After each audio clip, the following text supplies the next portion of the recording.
Point Blank is a crime fiction podcast. It may not be suitable for all listeners. We discuss violence in all its forms. The works we reference may include period slang, which some listeners may find offensive. The hosts also have a tendency to swear.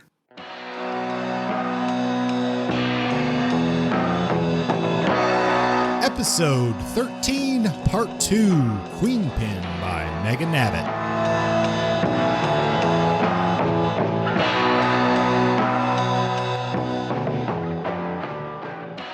And welcome to the second part of our discussion of Queenpin by Megan Abbott.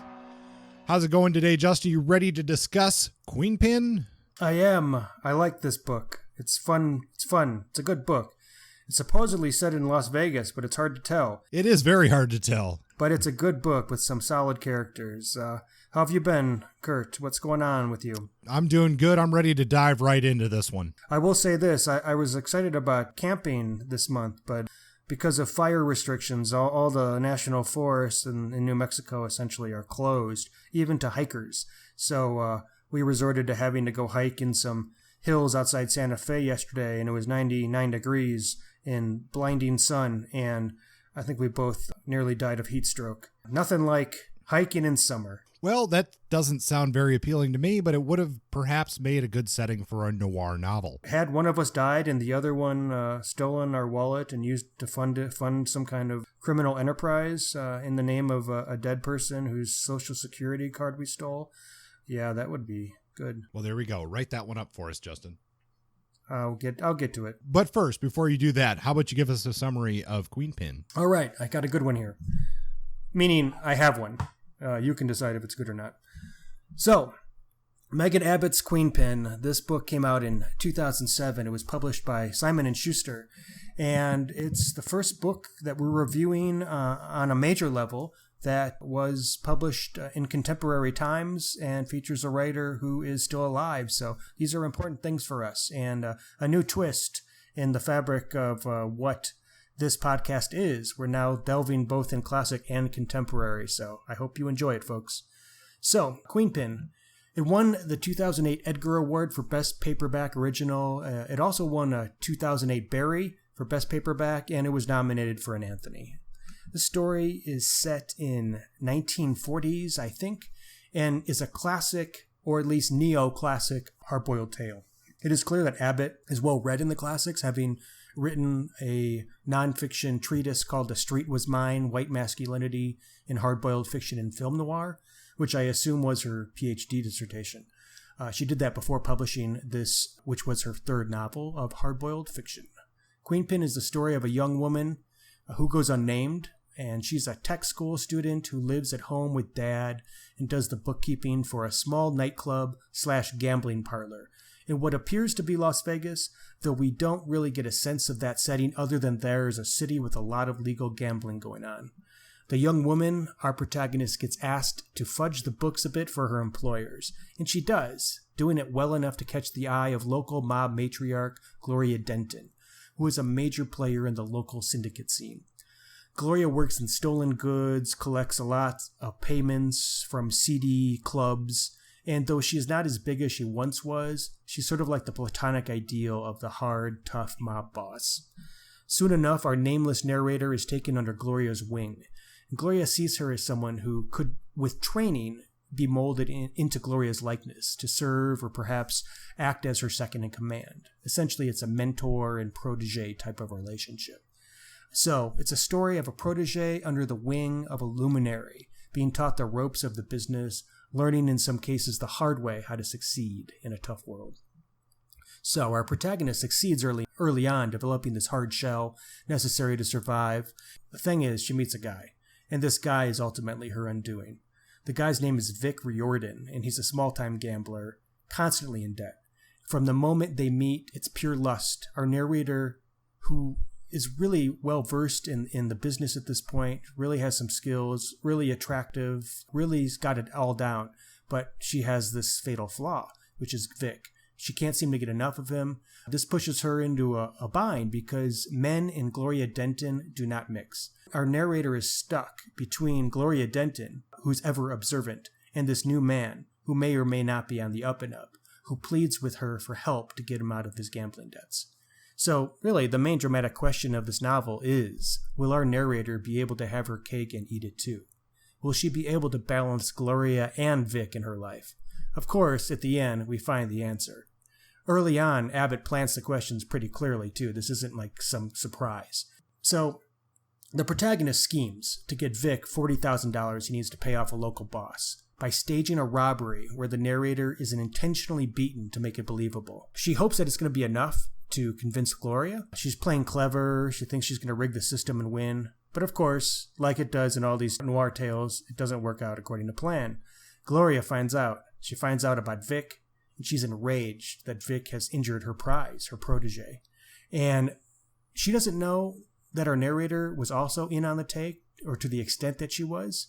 Or does she? We don't know. And neither does our narrator. She's not sure how much Gloria reads in to her scheming.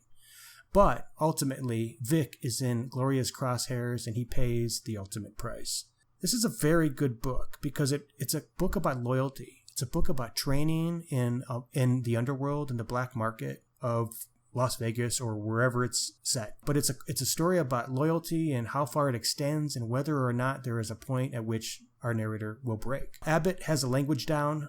The plot, as I've said before, isn't revolutionary, but the characters are deeply compelling. I love the tension between Gloria and our narrator. I like the love and adoration between them. It's a refreshing read that the main characters are tough women, but that their toughness doesn't feel gendered or forced. One small issue, and I've said it before, is that I wish there was more of a place. There is little sense of the greater setting. It's really hard to tell if we're in Vegas. If I didn't actually do the research and find out that gambling wasn't legalized in Atlantic City until 1978, this could have easily been Atlantic City to me. There is no mention of the desert, no mountains, no Sunset Strip, or whatever the hell it's called, no ocean, only vague signifiers like east or west. In that way, this novel has a claustrophobic quality. Outside of rough gambling town, it isn't clear where we are, but it doesn't seem to be a concern to Abbott because she's smart, she knows what she's doing, and if she really wanted the setting to be there, she probably would have put it in there. This isn't about setting, it's about characters and relationships, and I think overall I'd give this a 4.5 out of 5. How about you, Kurt? Yeah, I can't agree with that rating. This is definitely for me a 4.5 out of 5 book. I really enjoy it. It's, as you said, there's nothing revolutionary in the plot, but what is here, the characters, the dialogue, man, it's just good. It's rewarding. It's fun. I love that we're given this classic, in many ways, classic noir crime story, but with a fresh voice. And I think that is really what's key here, and what makes this so different from the books we've discussed in the past is that fresh voice. We'll get into that a little bit more later, but before we do that, let's just take a little bit of a look at who Megan Abbott is. And because Abbott is our first author who's still alive and still publishing, and Hi, Megan. Hello. And not that much older than us, quite frankly. I don't want to dive too deep into the biography. For our authors who are still with us, I don't really want to do that on this show. I don't think that's, we're not going to dive deep like we did into say Chandler or Hammett or somebody like that. That's not fair. So I want to start out by just saying that is for the future of the show. That's not something we're going to be doing. But Abbott was born in 1971 in Detroit, Michigan. And it says that she grew up watching a lot of these movies and such from the 30s and 40s at a theater in Grosse Pointe, Michigan. And as you said, she wrote this book, and her first piece of published writing was this nonfiction, The Street Was Mine, White Masculinity in Hard-Boiled Fiction and Noir Film. And it's very clear in this book that she is a real student of the genre and captures that well on the page, not just as an academic, but as a writer. I mean, there's so many little touches that I saw throughout the book that are just, I believe I said in part 1 that in many ways this is a love letter to the genre from that modern perspective. And I think that's true. Abbott has a PhD in English and American Literature from New York University. She has taught at NYU, the State University of New York, and the New School. She has served as the John Grisham Writer in Residence at the University of Mississippi, and as you said, has won an Edgar Award for this book, Queenpin. and was also nominated for an Anthony Award. And we see a couple of things, progressions, I guess, in her fiction. These early books of hers, which start in 2005 with Die a Little, basically go until 2009-ish with Bury Me Deep. These first 4 books in her repertoire are very much written in that, I guess, again, love letter to the old style. And then we see a transition in, as you said, in part 1, where she gets into more of these thriller books. And I'm not as familiar with those because I can't really speak to those, but those include Dare Me, The Fever, You Will Know Me, and Give Me Your Hand, which was just recently released. That's kind of the progression of her fiction. One thing that I do find interesting is that she's branched out a little bit more into some other media sources. She has a couple of comics that she's written for, which is interesting.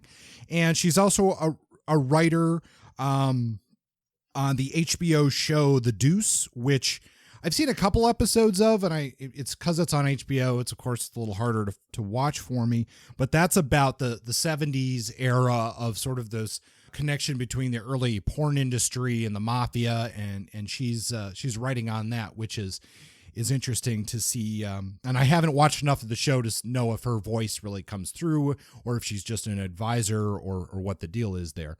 But creating story across different media is something that's been fairly new in her repertoire. Cool. I have not read any of her thrillers either, and I've only scratched the surface of her noir work. And I have, however, read The Street Was Mine. And, it's an academic text. Like I said, it was probably, at least in one draft, her PhD dissertation. But, I mean, it's a well-written, thoughtful, articulate analysis, essentially, on hard-boiled fiction and its relationship to whiteness and masculinity, and obviously things that are pretty tied up in the genre, and something that she very deliberately, very obviously transcends or flips on its head by, obviously she's a woman and she's writing strong women characters, sort of flipping the script on the noir tale where the strong protagonists are the criminals, the bad guys, the good guys, and the femme fatale character, at least in the case of this book, is played by the male. Vic is, in this book, the femme fatale. We could argue to what extent that is an inversion of the classic story, or whether or not it's sort of a slight riff or homage to it. I'm not 100% that it's totally a copy. It's sort of, but it does speak to it to some extent. Do we want to talk a little bit about the characters? There aren't that many in this book.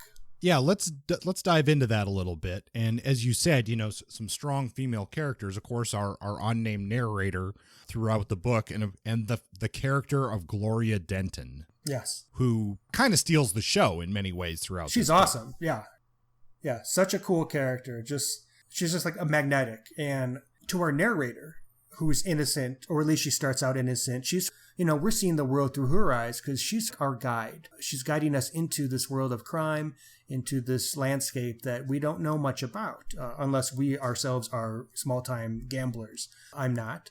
And so she introduces us to Gloria, and she, we can tell, is very clearly enamored by this person. She's sort of enthralled by this powerful luminary, sort of like we might be by some kind of a literary or film star who we see eating a burger at Burger King or some random place. And we're like, oh my God, that's so weird that they're there. And then we get to see her relationship with Gloria shift over time. But what Abbott does really well is somehow gets us, or at least me, to feel what our narrator is feeling about Gloria. This just awestruckness. Gloria's a great character. Oh, yeah. And I think you're right. You're not alone in that, and how Abbott brings us along on that journey, and how not awestruck isn't quite the right word, but how taken by Gloria our narrator is. And there's one thing I noted in this, and this speaks to, I guess, writer craft more than anything, but so many of these chapters have these little thoughts or comments at the end of each chapter that sort of, first of all, they work as nice transitions, but they also work very well in showing the narrator's progression in her relationship with Gloria, and how it shifts from this one of awe to respect to frankly being scared of her to trying to work against her. And sometimes, that's not necessarily a straight line progression. There's a lot of bumps and turns in that progression.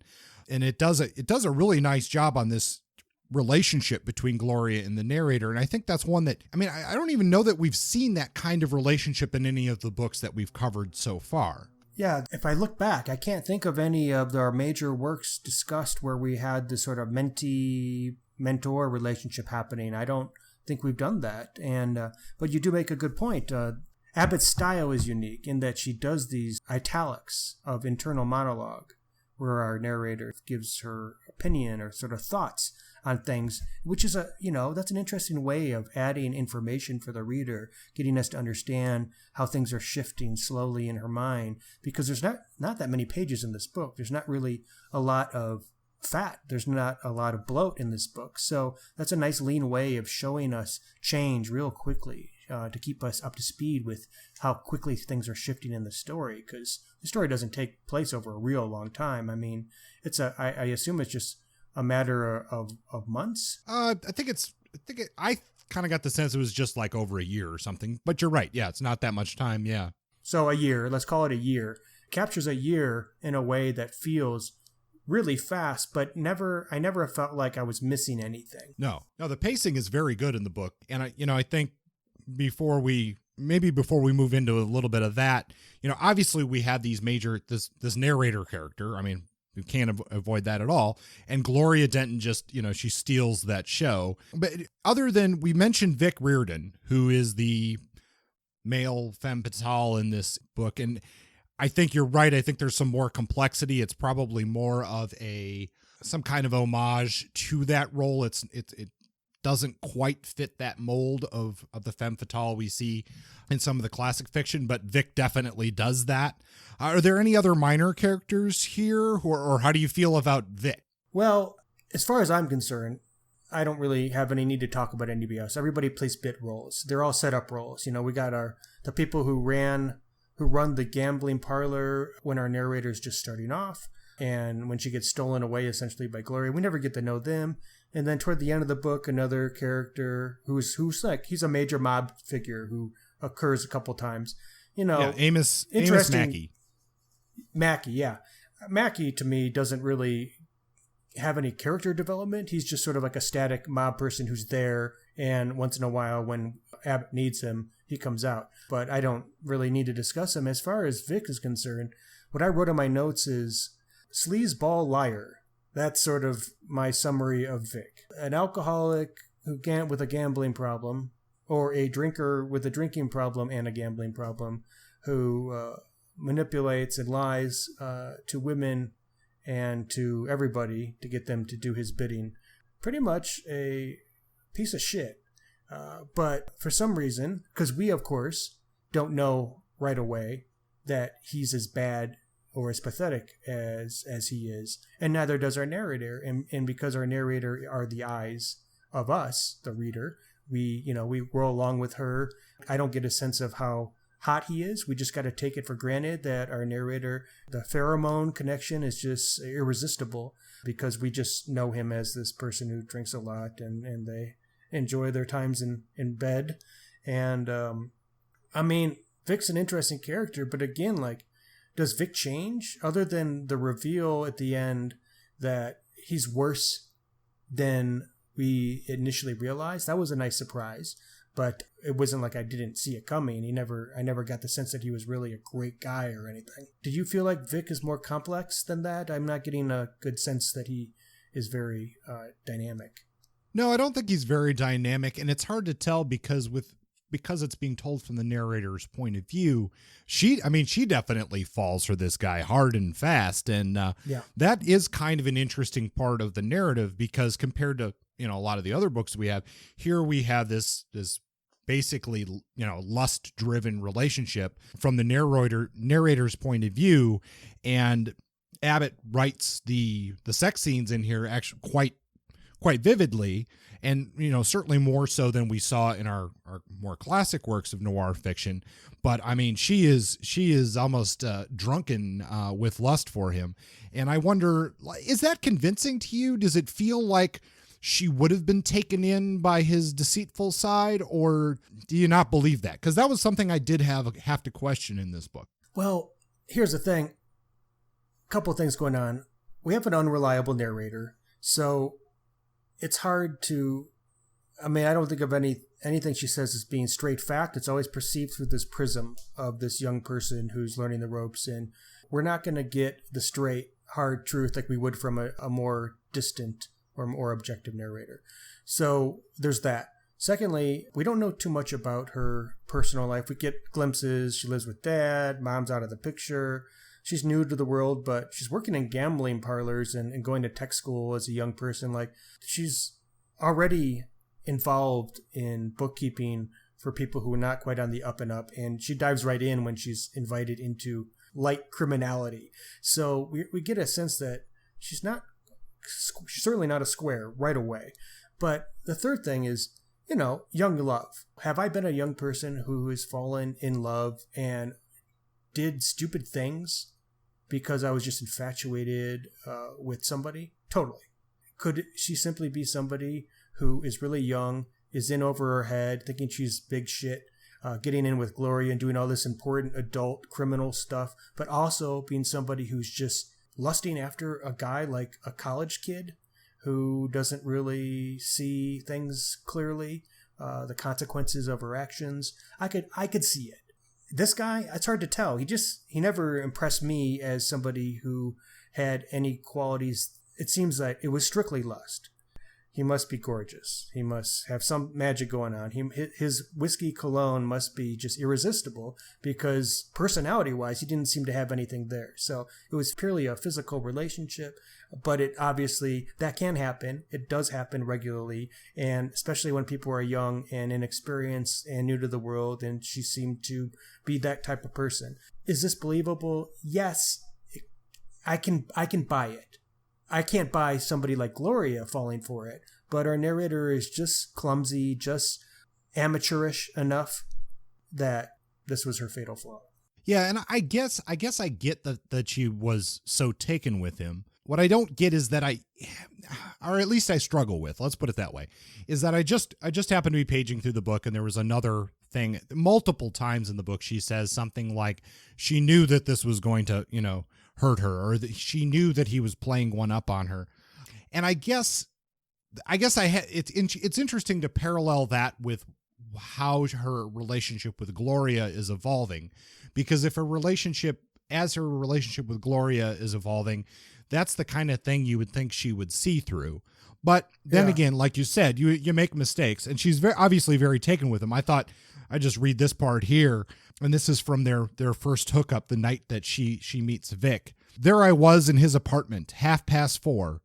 Nothing in it was paid for, not the chrome and the leather sofa, the mirrored coffee table, the thick, buff-colored drapes, not even me. I gave it to him without so much as a steak dinner, a wilting rose, a smooth line. Let's face it, he broke me because I was begging to be broke. His hand so hard on my shoulder so hard on the sofa, I couldn't steer the Impala for a week without gasping for air. She's love stupid. Yeah. Well, she's love drunk. That's true. Yeah.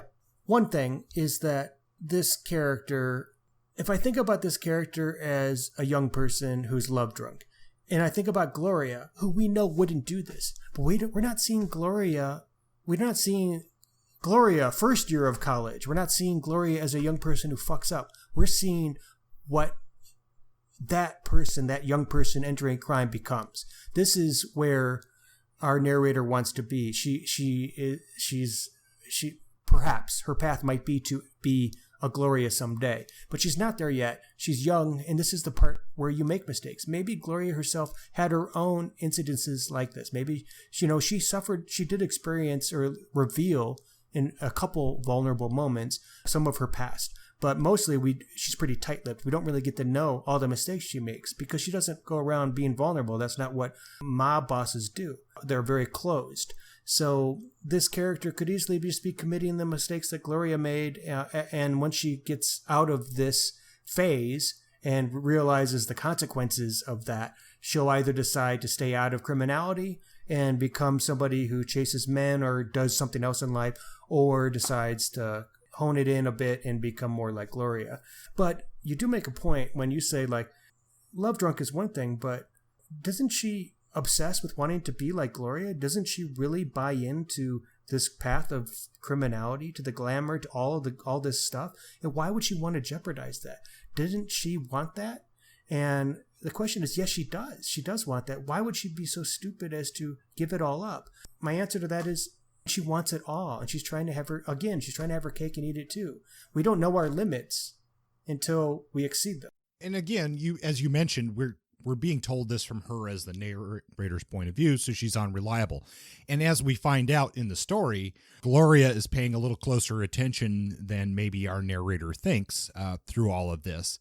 And so that, I mean, in a second reading, that's something that came up to me, is just thinking about, like, well, how much of this relationship was, when did Gloria know, and how was she allowing it to play out?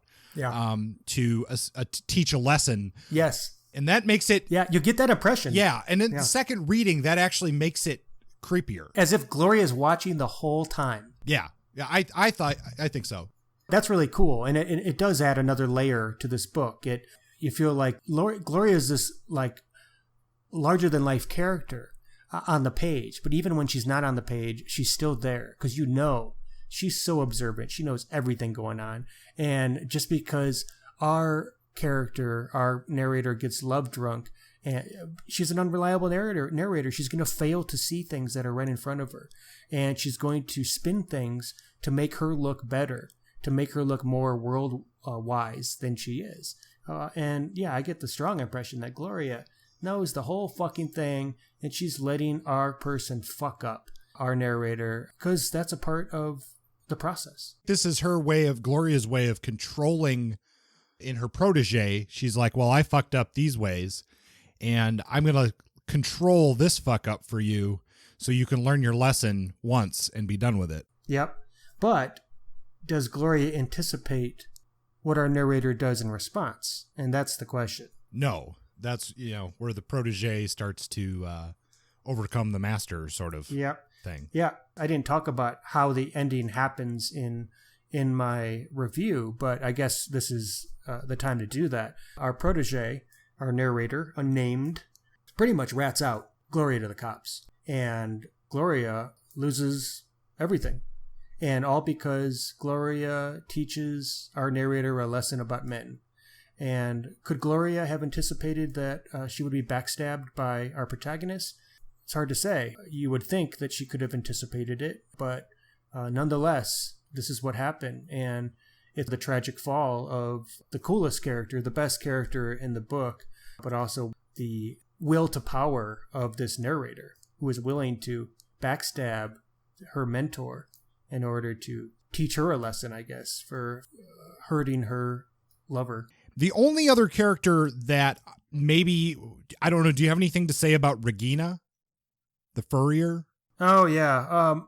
Not really. I mean, no, I don't really have anything. Okay. And do you have a Puss Walgreen for this one? I don't have a Puss Walgreen. I've got a Puss Walgreen. Excellent. And our Puss Walgreen award, we try to give out every episode. And it goes back to our Raymond Chandler character of Puss Walgreen, who owns a building. And it goes to weirdly named characters or characters who just don't really do much in the plot.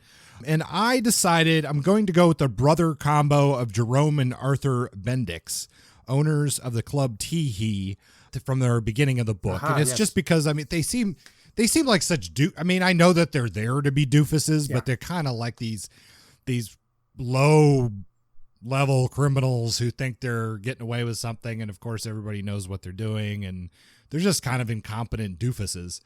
So yeah, Jerome and Arthur Bendix get the Puss Walgreen Award for this episode. Sure, yeah, the classic low IQ criminals who really think they're hot shit, but they don't know the meaning of hot shit. Gloria walks in, and then you understand what a real criminal can be. No, that's a good one. All right, so moving on to the writer's craft. Anything you want to kick us off with, Justin? This is classic hard-boiled writing.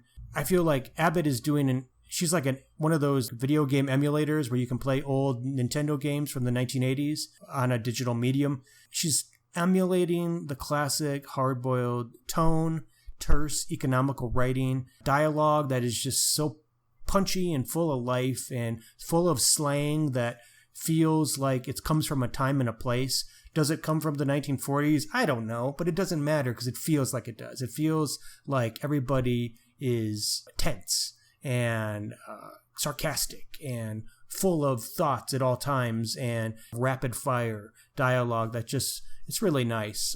For an early book in a career from somebody with such a love for an era of writing, Abbott just nails the craft. She doesn't do new stuff here. This is a throwback to a time when the pulp stuff was being written, but this is an example of some of the best of it. More like Hammett, less like a few of the others. Who's my favorite guy? Carol John Daly. Oh my God. It's nothing like Carol John Daly. It's like the best Hammett, lean, mean prose, and it's just so nice. Structurally, in terms of the plotting and everything, it's a pretty straightforward linear novel. The one little wrinkle that was interesting was like you had mentioned, the interior monologues of our narrator toward the end of some of the chapters that reveal her thinking or her fears or her emotional interior world. It just seemed like an unusual way of giving us information. What about you? What stands out to you in this in terms of craft or structure? Well, like you said, I think that so much of the language she uses and I've said this so many times, but it is such a love letter to this era. And it's that without just copying anything. The dialogue feels era appropriate, but it also has a freshness to it. The one thing that I struggle with on that, and this is the question, the bigger question, which I want to ask eventually here, is that because the writer is a different voice than we've seen, specifically having a woman writer of this type of fiction, or is that more a product of being a modern writer? And I'm not sure which one that is. But so many of the references, the dialogue feels area appropriate. There's a lot of cultural references which are appropriate for the era.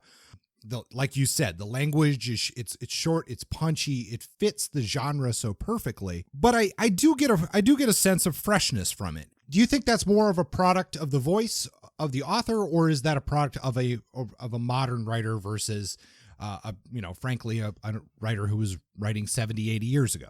I think it's the writer. I think it's the energy and commitment to precision that Abbott brought, and some of the freshness can be attributed to the character development, the relationship between the two people. And I do think that the fact that they are women, it changes things. The dynamics have shifted. This is old, but it's also new. Though the gender thing isn't a dramatic shift. You can write the same story and change the character from male to female, man to woman, whatever, and it doesn't have to change the story dramatically. But there are small things that make it different, small things that make it more just a different point of view that makes it feel fresh, even if the rest of it's the same. I have an interview here that Abbott did with Peter Rozovsky in Detectives Beyond Borders at Blogspot, and she actually discusses some of the changes of changing the characters to women in the lead roles and how that affected or didn't the writing experience. So I'm going to read what she has to say to that. The question was, if the precedents are primarily male, why did you make the change to women in lead roles? How does that switch affect the story, etc.? And she writes, my abiding interest was to write a basic hard-boiled tale, but one in which a woman-woman relationship was foregrounded. The men are in there primarily to mediate the two women's relationships with each other, much as female characters function so often in classic noir triangles. Ultimately, though, the gender switch changed everything and nothing. On the one hand, it struck me how little difference it made, that mentor-protege relationships are always about power and ambition, and this was no different. On the other hand, the particular complexities in relationships between women really interest me, as do the forms female power can take, forms that may be different from male power. For instance, Gloria, the older woman, has specific ideas about the way women can retain power, and sexual discretion is one of them. So, speaks to what we were saying. Like, yeah, this is classic. This feels like something that happened before. It feels old, but there's something fresh in it. And I think that the fact that it is women and the dynamic of women is a little bit different. And there are things that are new to it than a relationship between two men. And Abbott was able to articulate that pretty well in this book. Yeah, indeed. And it's good for, actually, I had my answer to my question already, and it's good to hear you and Megan Abbott back up my feelings as well, because that's pretty much my answer to that. And I think, I saw it in so many little elements of this book, whether it was jokes, whether it was what the references were, some of the thoughts. Like, let me just riff on the very first line here. The book opens with, "I want the legs." And this is our narrator talking about Gloria Denton's legs. And I thought, I can't think of what it is, but I'm quite certain that there is some noir that we've talked about where one of the chapters opens with legs walking into the private eye's office, and had this twist that, like a little twist like that, was interesting. I love this line where her very first interaction with the police after she is told to stay home from work, and this is when the mob basically firebombs that Club Teehee that she's been working at. Mm-hmm. Gloria tips her off, and the cop comes and says, well, you skipped work yesterday. And the cop says, "So what's wrong with you? You look okay to me," he said with a vague smile as he wrote on his pad. I paused, shaking suds off my gloves. "Feminine troubles," I said. He looked up at me. I gave him the stare right back. I had already learned that stare from her, even then. He looked down again and wrote something on his pad. Can't argue with that, can I? He leaves her alone. And, just little things like that where I appreciated that compared to so many of the stereotypes of our written male protagonists in other pieces that we've looked at.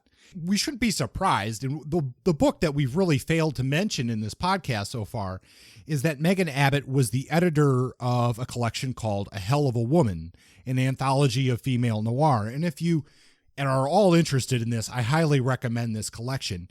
It has quite a few authors in it. And what's really nice is not only is there that, but there's these short essays in the back where different authors, publishers, booksellers, and whatnot have these little homages to their favorite female characters in classic noir fiction. So we know from Abbott's background that she's very conscious of this and very much playing on these things and taking it from that fresh angle. Yeah, because these characters can't just flip the script. This isn't an alternative reality where women actually rule the world. It's just women in power, but they still exist in a patriarchy. Men still operate the criminal syndicates. Men still, we can assume, loom large in global affairs. This is the 1940s in realistic America, in the realistic world.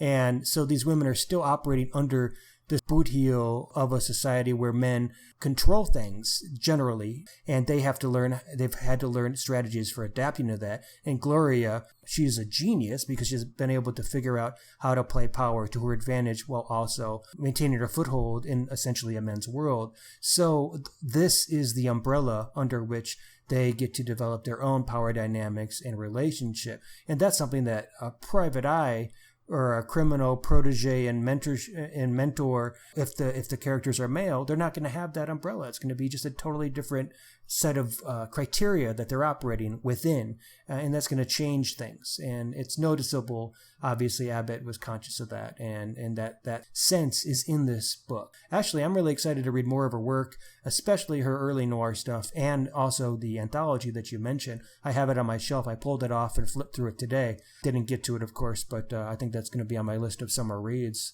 There's a couple neo-noir authors, women authors that we'll probably get to, including Vicki Hendricks, who wrote Miami Purity, which came out prior to Megan Abbott's writings, and that set the stage for this new renaissance of neo-noir, especially women noir writers, and that came out in the mid-90s. She was a graduate of the program I went to, too, so I think that might be a book that we look at in addition to Laura Lippman, who's written and is also a major player.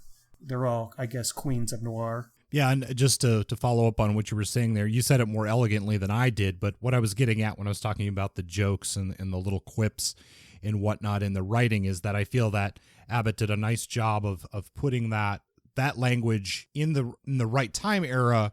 It's the same quippy language that we see from Marlowe or Sam Spade or something, but it's what is maybe not appropriate, but at least available for a female character in that same time frame. So I think she just does such a nice job with that. Totally. We should probably wrap this up, but I want to say that when this book was originally published, Publishers Weekly called it a sharp, slender, hard-boiled tale, and I think that is pretty much what it is. Like I said, we both gave it 4.5 out of 5 stars. It's short, it's punchy, it's got everything you want in that noir tale. So check this out. Check out Megan Abbott's work, and I don't think you're going to be disappointed with Queenpin. I don't think so. It's a good book. Queenpin, like we said, that was, we both read it twice, so even if we've given away some of it for you, I think it's worth another read. If you want to check out Megan Abbott's latest book, it's Give Me Your Hand, and that was just released in July of this year. Cool. I'll have to check that out. And now it is once again time for Really Stupid Mysteries. I don't think we've done a Real Stupid Mysteries in a little while, but I came up with one the other day, and this will be new to you, Kurt, but this character goes by the name of Crumbo, P.I. Hobo clown by day, crime solver by night. No more clowning around. That's in the form of a question, would be the first book. The second book is The Joke's on You, because this hobo clown is also a humorist. The third book would be Bindle Blues, and the fourth book would be Big Rock Candy Murder. So there's a lot of potential for this hobo clown because, he rides the rails, entertains children, walks around with the bindle, and at night puts on the trench coat and goes out there and solves your murders. So if you're interested in that, let's call that a freebie. You can take that and run with it. Crumbo, P.I. The hobo clown. Well, let me get my bindle and I'll hop out to grab that book from my local bookstore shelf tomorrow. Yes, you should. All right, folks. Well, thank you once again for listening to the show. If you want to get in touch with us, the best way probably to do that is on Facebook, where we're at Point Blank Hardboiled Noir and Detective Fiction. We also have a small subgroup there for bigger discussion, we're still growing that. You can send us an email at pointblanknoir@gmail.com. We're at Twitter at pointblanknoir. And don't forget that we have a contest running. Justin, do you want to tell them about the contest? Yes, we have a contest. We are asking you to promote our show. You can do this in a variety of ways. Typically, you would acknowledge our show on your Facebook with a couple links, a link to the show, and just a recognition. You say our name. You can do this on Facebook or on Twitter or Instagram. If you do this and take a screenshot of it and send it to us, send it to our Gmail account and let us know that you want to be entered into the contest, we will put you in the running for a prize, the prize being a $25 gift certificate to Powell Books in Portland. Of course, this is a gift card that could be used online. If you are hesitant to play into the contest because you live out of the country and Powell Books doesn't work for you, if you live in Mongolia and you want to promote us, go for it, and we'll get you a $25 gift certificate equivalent to a bookstore of your choice in Ulaanbaatar. If you like the show, help us out. The contest is going to be running until we put out episode 14, and at that point, we will pick the winner. Yeah, and we don't want to limit it to just online. If you want to do something at a bookstore, reading group, library, grab a random stranger on the side of the road and tell them about the show. We can work out some kind of entry for that. We just want to grow the show. We've got quite a few wonderful listeners out there, but always trying to get a few more ears onto the show. Coming up in future episodes, our next episode is a surprise. It's a bonus episode. It doesn't count. It's not going to have a number, but we have a plan under wraps for July, and we'll let you know when that's about ready to come out. But after that, we'll return to our regularly scheduled program, episode 14, is going to be The Girl with the Dragon Tattoo. We're diving into Scandinavian noir for the first time. That's Stieg Larsson's book. If you haven't heard of it, you've been living under a rock because it was sort of the talk of the town for the past 10 years. After that, we have episode 15. It's going to be John D. McDonald's Flash of Green, good old Florida noir. We move on in episode 16 to Walter Mosley's Devil in a Blue Dress. And then episode 17 will be Dorothy Hughes in A Lonely Place.